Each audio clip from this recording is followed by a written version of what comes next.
In this lesson, we'll learn how to create localized loops that will help us keep our model's topology under control. Alright, so we have our model. We've learned how to basically cut out a different shape, like the cylinder here, out of it. And really, the process of doing that is very, very simple, but now we're starting to get into a little bit more of a problem. Let me say it that way. We've been modeling out this handle to where our segments are going in two directions. So they're either going across or they're going up. Now we've created segments using this hole that have segments that go in multiple directions. And now our Swift loop, whenever we create a segment, let's say that we wanted to make this a little bit harder across the middle, it's going to create a loop that goes right into the middle of the cylinder. So let me just show you what's happening here whenever we do that. So let's hit Control-Shift-S. And let's make sure we're under Edit Poly. Then hit Control-Shift-S. And let's create a loop right here. Whenever I do that, look what happens to my circle. It gets a little bit of a pinch in here. And that could be an issue. But I really needed that segment right there in the middle. So how do we get around that? Well, this is where creating localized loops can come in handy. So let's see exactly what that looks like. So what I want to do in this lesson is I want to create just kind of a little square shape that is cut out here. And it's actually pushed into the handle, and another screw is going to fit right into here. So to get this detail, let's come in and create the polygons that we need. So I'm going to hit 9 to show end result, turn that off. And I need to create a loop that's going to come right up underneath. Okay, here. So it's going to fit just above this segment and then below this one. So let's hit Control-Shift-S. I'm going to create a segment right here. But notice that that loop comes right up in here. So that's a problem. So how do I take care of this? Well, I could come in and create my own loops, okay, just to get this started. So how do I do that? How do I create my own loops? Well, we're just going to readjust the topology. So let's go into edge mode, and I'm going to select this edge right here, and then I'm going to hold down Shift and select the next edge, and that's going to select that entire ring, but I don't want it to select the edges in that circle. So I'm going to hold down Alt and deselect those. So let's check the other side and make sure that that is set and that we're looking good. And then I'm going to use Connect. Now the Connect is going to split that right down the middle, and that's perfectly fine. We might take our slide and pull that down a little bit more. Okay, I think that I like that a little bit better. So then I want this loop to continue down this way. So how do I get that? How do I get that to cut that way? Well, I can come in and I could go to edge mode, and I could select these edges right here. Okay, and I could use Connect. Okay, now it will make that cut, and I could slide this whichever way that I want, but it doesn't really straighten up exactly the way that I would like it to. So let's go ahead and make the cut as best that we can. So let's continue around, and then we'll talk about how to readjust that topology. So let's select these edges. Let's use Connect. I'm going to slide that down. Now you'll notice that it's beginning to slide in multiple directions. So it's going up and then down. So this can be an issue. So let's hit 0 to make sure that that segment is perfectly in the middle. Okay, we don't have to deal with that problem there. Now what I'm going to do is, with this loop selected, I'm going to go ahead and use my constraints. Okay, so I'm going to move these edges and constrain those to the edges that are already existing. So I want to constrain to my edge. So I'm going to hit Control and 2 on the keyboard, and that's going to turn on that constraint. Now I can see this by going down into my Edit Geometry rollout, and you'll see the edge is turned on. So if I hit Control 1, you'll notice it switches to none there. So hit Control 2 again, and let's take just these 4 edges. So let's take these and this one. And I'm going to pull that down into Z. Notice how that's not changing the shape of my model. It's only moving those edges along the topology that's already existing. This is going to be a crucial technique for you in order to create loops that are nice and clean and to take care of your topology. Now what I can do is I can go to my front view and then I can switch to vertex mode, select these vertices and just pull those down in the Y, and that ensures that the topology is going to stay perfectly the same. Let me pull this down. Okay. And let's try to get this edge as straight as possible. Now I could also select all of these vertices right along this edge. And I'm using a marquee selection, so I know it's selecting the ones along the back. And I could use this make planar. Okay. Now, even with our make planar, if we have our constraints turned on, it will move those vertices, but it should not change the shape of our model if we go in the correct direction. So I want to make sure that I go in my Z direction, or let's try our Y direction. And you'll notice how that straightens those up as much as it can. Now, it doesn't seem like that's going to be the best solution for us, so we'll have to come in and use just the manual keyframe here. So let's pull that down. And let's try to get that as straight as possible. And that looks pretty good. So now we've created this loop, but now we have a little bit of an issue. We have triangles. Well, these are easy to get rid of. All we have to do is just right click and target weld this vertex to here. And then this vertex to here. So let's try it here.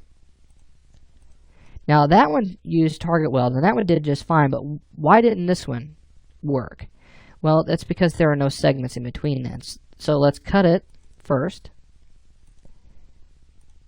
And then we're going to right click and use target weld. And there you go. Now, even if that still doesn't target weld, another solution could have been you could have deleted that polygon, used target weld, and then recut that. So now we've learned how to create a loop, okay, whenever it's needed. We want to try to avoid these polygons as much as possible. Okay, we don't really want to mess with these. And now I have the polygons that I need to create that segment that I want. Okay. So this looks pretty good, but now I'm looking at it and I think I might need one more segment across the top here. So let's select that. Deselect here. Let's use connect. Split that right down the middle. That's perfectly fine. And then we're going to use our connect. Let's select these loops, just like we did before. And we'll use connect to create that segment that we need. Okay, with that, now we have our edge constraints still turned on. Let's go to our front view. I'm going to go to vertex mode, and then I'm just going to drag this up, and then I'll pull that over into the X and Z there. And I'm going to take this one, I'm going to pull it down.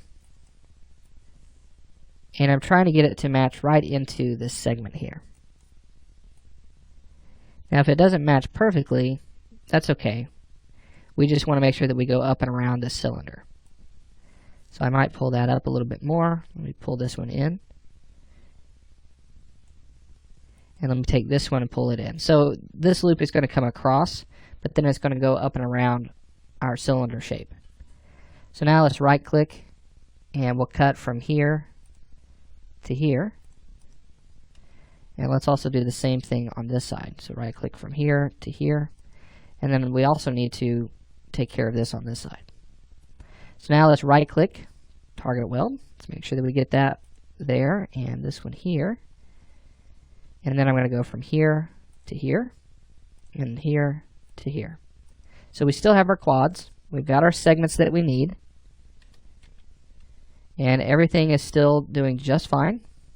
Okay, nothing wrong with that. Let's make sure that we get these segments. So go from here to here and then across. And now we have that segment that we need there for a polygon. So now let's select these polygons. Let's use bevel to push that in. Okay, and I'm just going to push that in. Let's make sure that we do both sides at the same time. And if you want, you can just do one side and then you can delete half of it and reapply your symmetry. Either way will do just fine. So now we have this little indentation. But the way I want this to work is I want it to be pushed in here, but then I want it to gradually go back into the shape of my handle. So I need to get rid of this segment right here. So I'm going to go to vertex mode, and I'm going to right click, and I'm going to target weld these points. Okay, so I have that shape that I want. Let me go to edge mode, and let me push these in just a little bit more along the Y.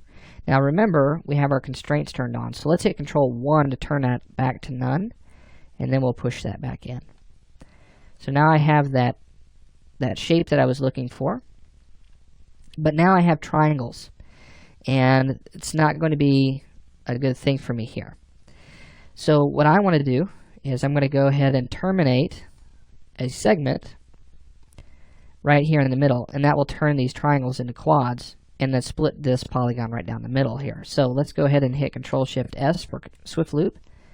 Let's cut right here, and there we go. So this is a quad, and everything is ready to go now. Now if I want, I can go to edge mode, and I could take these edges right here, and let's change that to, or convert our selection to a vertex mode, and grab our scale tool. We can pull that down a little bit more to give it more of a bevel, and that will also get rid of that T vertex or vertex there.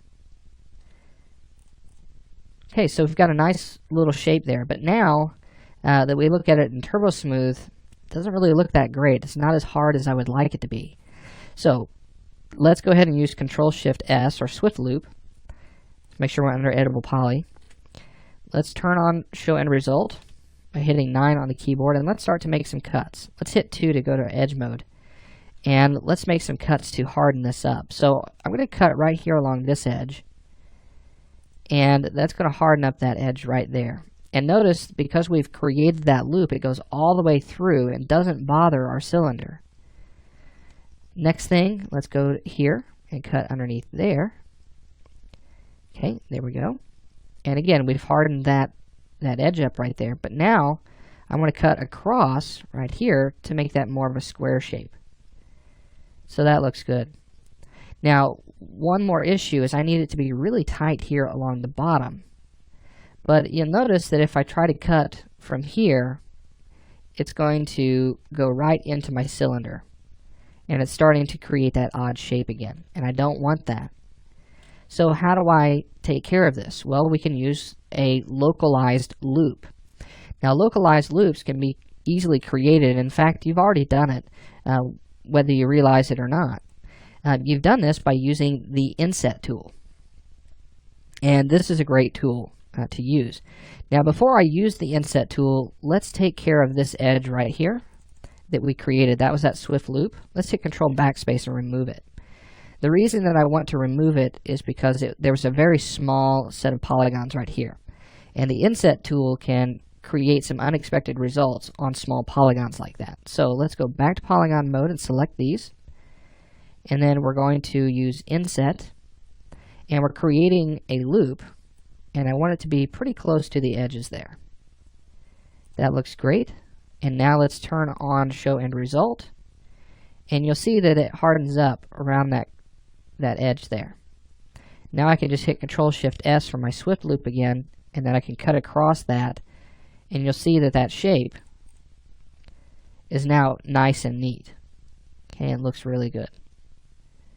So now we've created that indentation that's going to be in our handle. And now in the next lesson, what we're going to do is we're going to finish this off. We're going to create the hand guard for that. And we'll continue to create some loops, and we'll finish off that handle. And then we'll also start to learn how to reuse polygons as well. So I'll see you in the next lesson.